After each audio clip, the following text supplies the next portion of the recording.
Alrighty, ladies and gentlemen, welcome back to Nick Talks. And today, we're back for another Wednesday Wisdom, and I kind of just want to rehash last week's episode about vices and addictions. I mean, I said it in the description. I knew it pretty much as soon as I recorded it and edited it and posted it that it was not exactly what I wanted it to be. But I'll be spending a lot of time on this topic in the future, so it's kind of okay. But I do want to rehash the basic premises and explain things a little bit better because I feel, and it was also pointed out to me that it kind of seems like I'm justifying some forms of drug use. So first, I'll clarify that when I'm referring to vices and addictions, I'm not just referring to the tough stuff like alcohol and drugs and stuff like that. Like, I'm referring to anything as simple as cell phone use or coffee or like staying in bed. This is really just an umbrella term for anything that becomes more than it should be, a habit that starts taking more power than it deserves to take. And when it starts controlling you rather than you controlling it. And that could be anything. That could be anything. And it's, it depends on each individual what that thing may be. I may have a harder time with getting out of bed in the morning, whereas somebody else might have a harder time with cell phone use, and somebody else might be, 10 months into a crack binge. It's pretty subjective. So just wanted to clarify that so that we're not just talking about drugs. We can kind of soft limit this conversation a little bit to more of a personal premise, more of like tricks of the trade, ways to be conscious of our behavior so that it doesn't become something that we don't want it to. That's more my point, not so much like, hey, this is how you deal with and avoid heavy addictions. So as I said in the last video, maybe a little bit more poorly than I'm about to, the process of even identifying when something has become a vice is largely subjective, specifically and especially in the early stages when things are just starting to turn from some easygoing thing into something, maybe a little bit more. Like if I just started drinking coffee and then, after a while, like now I'm at 2, 3, 4 cups a day, that is when you got to start the internal questioning of, okay, was what I'm doing still at an appropriate level? Is it too much? What's going on here? So in the early stages, it's incredibly important, I have found, to be brutally honest with yourself and very aware of when habits are changing and when behaviors are shifting so that, you can kind of sense, man, I think I'm going down a bad path here. Maybe this is somewhere that I don't want to go. And I think that is extremely important. And it, kind of gives the power back. I think that very often in the conversation about addiction, even when talking about things like cell phone use and social media and stuff like that, the conversation sways too heavily to give the power over to the thing, the substance, the action, the whatever, the app. But I don't think that it has to be the case. I think that the power is always in our hands to fight, defeat, or accept some sort of compulsion like this.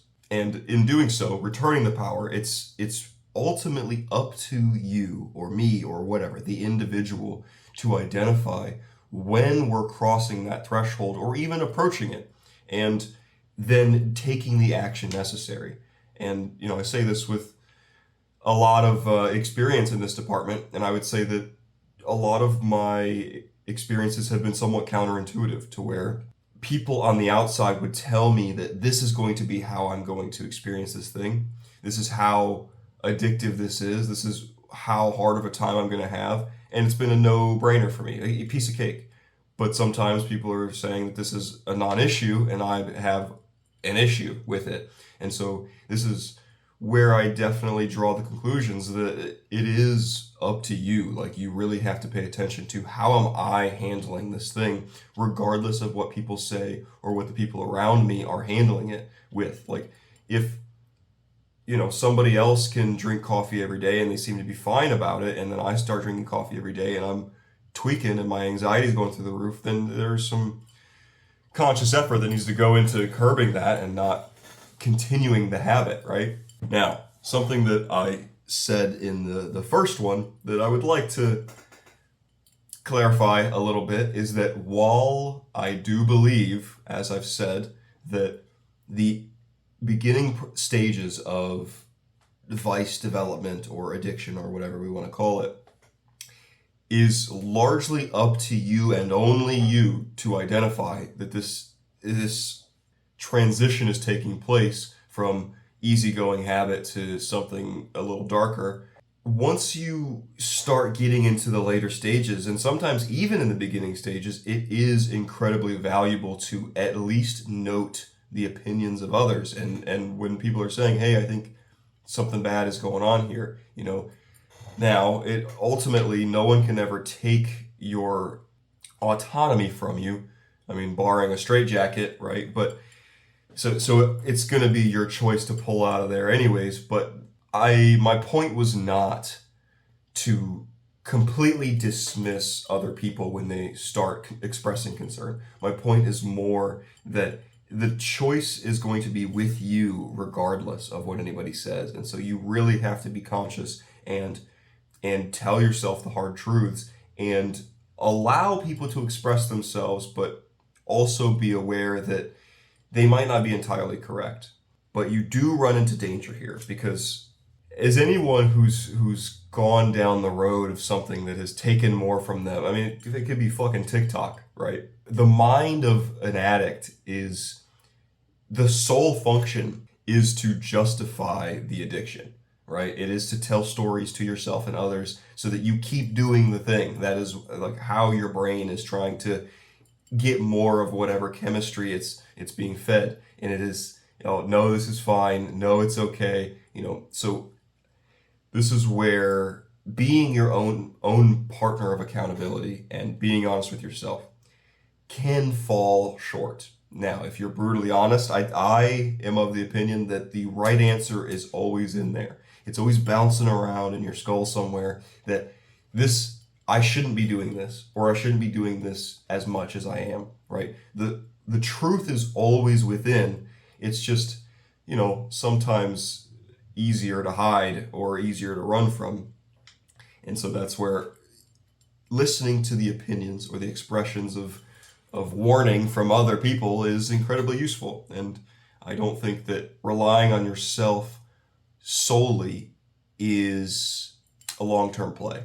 I think that you can really get yourself into trouble unless, sometimes you can build up that skill of being honest with yourself. And so then you have the respect and the trust in yourself to stop yourself when you need to. But if you don't have experience in that department, then it's incredibly difficult to combat that draw. It's like gravity trying to pull you into the black hole. And it's not the easiest thing to just say no all the time. It's always possible, but it's not easy. It's always possible to start working out, but it's not the easiest thing. It's always possible to run 10 miles a week, but it's not the easiest thing. You know what I mean? So it's a tough conversation there, but it has to be had. So that's kind of all I got. I just wanted to clarify a few things. This is can be some dicey water, but I don't think that it has to be. I think that there's a lot of muck surrounding addiction, especially when you start touting things like, there's always a choice. People get really defensive about that, but I think that the conversation is very necessary, especially in the age that we live in, where everything is a button tap away, where everything is on demand, everything is right in front of us. We have to start being, I believe, more conscious about how, especially like dopaminergically expensive activities really take a toll, especially over time. And, as this is not going to stop anytime soon, we're going to keep getting more efficient access to everything that gives us pleasure. And so we really have to be aware as a society, as a species, to understand, to be aware of how we're going to combat this, how we're going to build the strength needed to stay accountable to who we are and who we want to be and who's around us, instead of just falling prey to whatever shiny thing happens to pop up in front of us, right? But that is my opinion. Let me know what you think in the comments below. I look forward to hearing from you, and I'm glad that I can clear some of this up before we get ourselves in trouble. But thanks for watching, as always, and Nick out.